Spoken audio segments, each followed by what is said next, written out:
रंग घोरुने प्रिय मिथिला के गोरी रंग घोरुने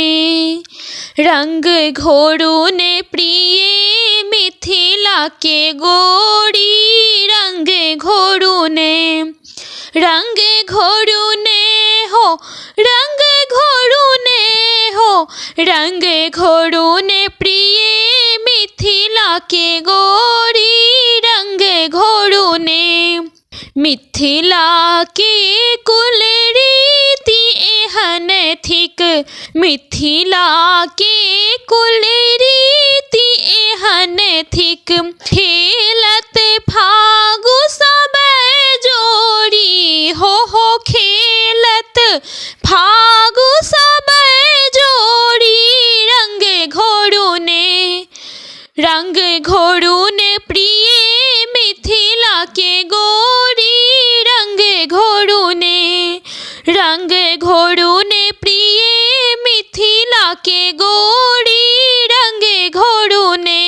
किनका के हाथ कनक पिचकारी किनका के हाथ कनक पिचकारी हो किनका के हाथ अबीर झोड़ी हो किनका के हाथ अबीर झोड़ी रंग घोरुने प्रिय मिथिला के गोरी रंग घोरुने प्रिय मिथिला के गोरी रंग घोरुने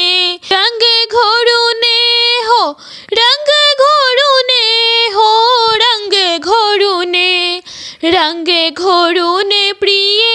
मिथिला के गोरी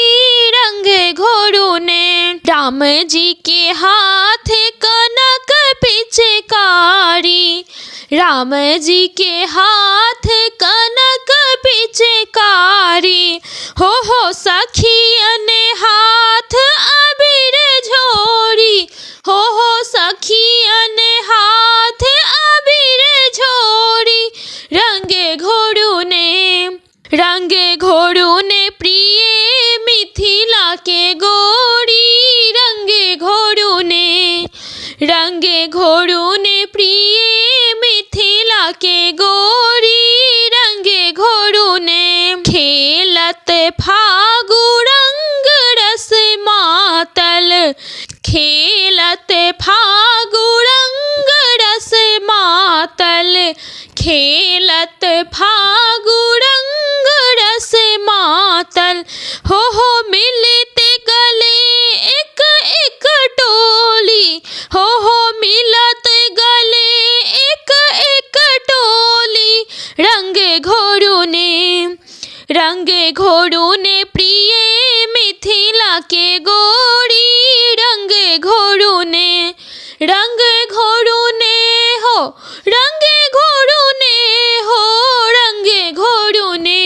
रंग घोरुने प्रिय मिथिला के गोरी